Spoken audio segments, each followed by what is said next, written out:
Years back I was asked to give a talk on karma to a group of people who've been doing vipassana for many years.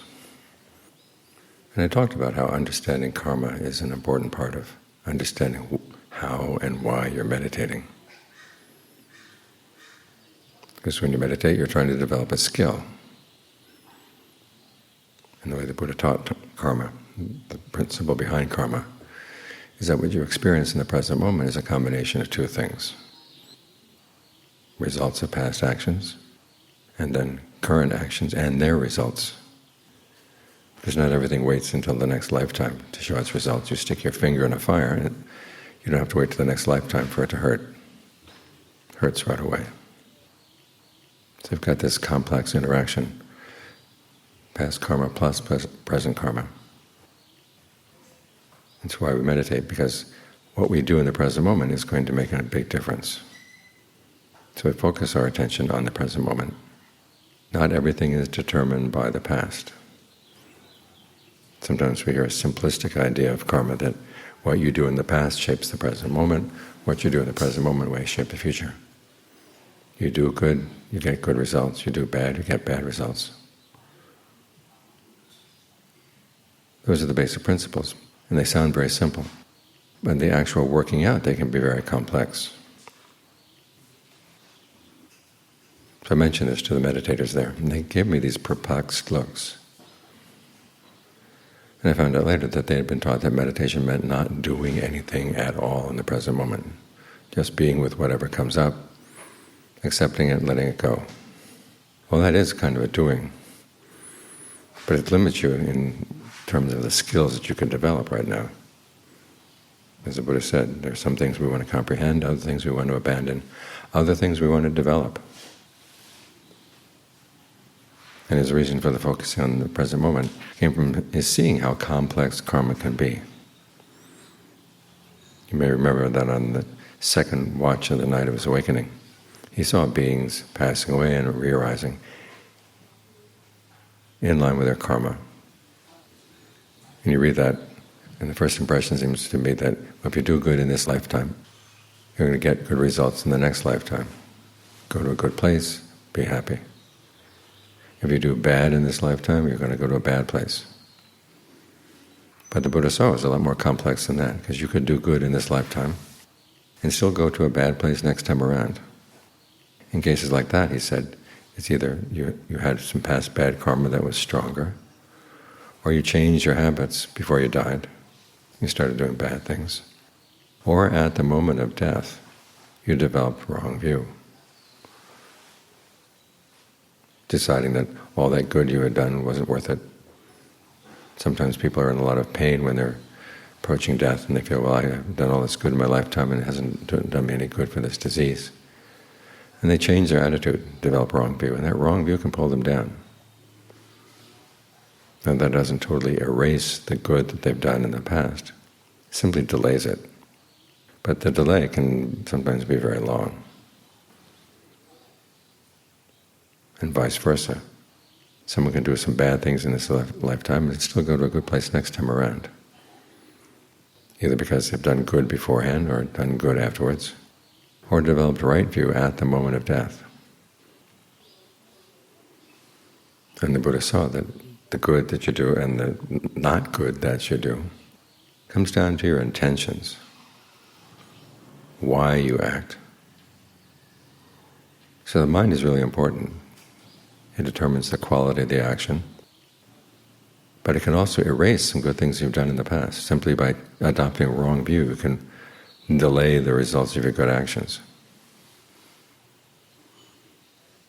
So as you look at your life, think about what you're going to do to find happiness in this lifetime and prepare for the possibility that there's going to be a next lifetime shaped by your actions. You don't just be generous or observe the precepts. You've got to train the mind. Because if the mind changes on you, and as the Buddha said, there's nothing in the world so quick to change direction as the mind, then all that goodness can be blocked at the moment you die. You don't want that. This is why we develop mindfulness. So we can remember what's good, what's right, and what's wrong. and hold that in mind and not let our emotions or our moods push that knowledge away. Because mindfulness is keeping something in mind. And you want to keep in mind the fact that your intentions are important, your actions will shape your life. So you have to be very careful about what you do and say and think. You've got to hold on to that right view. When the Buddha says mindfulness is a governing principle, it's not just watching things arising and passing away. It's remembering what's right, what's wrong, and then making sure to give rise to what's right and to abandon what's wrong. And you want that mindfulness to be really strong. That's why you want to develop to the point of concentration, where you can stay focused on one thing in spite of the disturbances around you.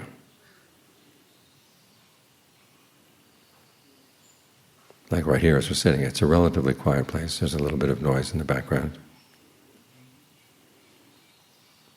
And there may be pains here and there in your body. But you have to ask yourself, where can I focus that will get the best results, now and on into the long term? You focus on the breath, which means that you have to pay no attention to the other things. They're there. It's not the case that your ears grow deaf or your body gets numb when you get concentrated. It's simply that you don't lift your attention out and focus it outside. You focus it right here in spite of everything else that's going on. Because think about it, when you're dying, there's going to be a lot more going on.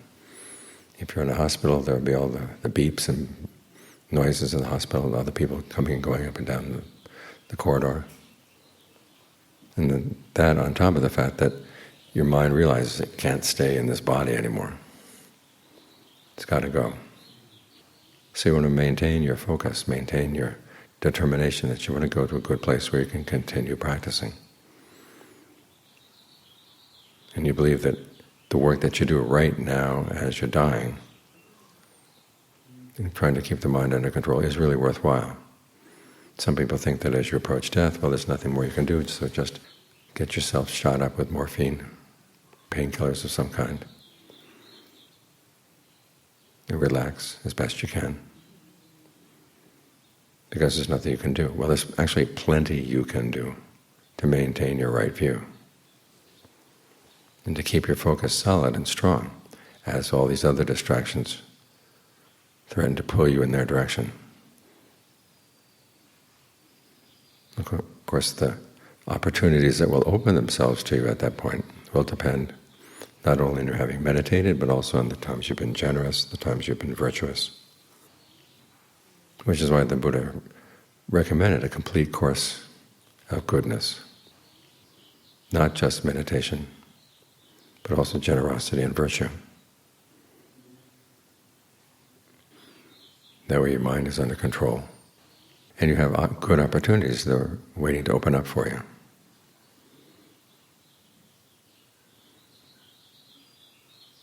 So the Buddha's policy for living a good life, and that includes managing a good death, come down to some very basic things. Be generous, be virtuous, develop thoughts of goodwill in your mind, and then try to develop as much concentration and mindfulness as you can, ultimately leading to discernment, a discernment that sees when the mind moves in certain ways it creates suffering, so you don't have to move that way anymore. When it moves in other ways, it creates the path to the end of suffering. So you want to encourage those movements. As for the narrative that you are leaving this life, that can get you really depressed, really upset. But just remind yourself, all you have to do is maintain the state of your mind at that point. Your body is under the responsibility and care of the doctor if you're dying in a hospital. If you're dying in an accident or someplace away from a hospital, you say, well, the rest of the world can take care of the body. Laid claim to it long enough, now it's time to move on. Realizing that your most important possession at that point is the state of your mind.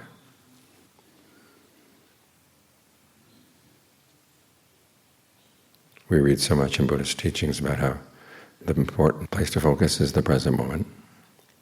We're sometimes told that it's because it's the only place there is. And sometimes we're told, well, it's a wonderful place to be. It's not always wonderful. And you do have to prepare for the future. But where do you prepare for the future? You prepare right here, right now, because it's the qualities that come up in the mind right now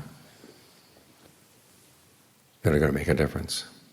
Because the Buddha's insight, seeing that that one moment of mind state at the end of your life can have a huge effect on where you go.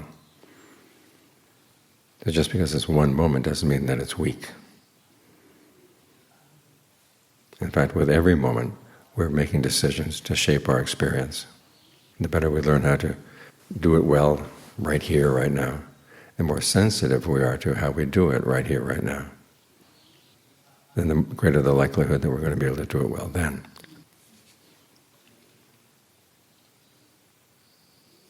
So make sure your goodness is complete. That way the good opportunities will be open to you. Good opportunities will be open to you, and you have the presence of mind to choose them well.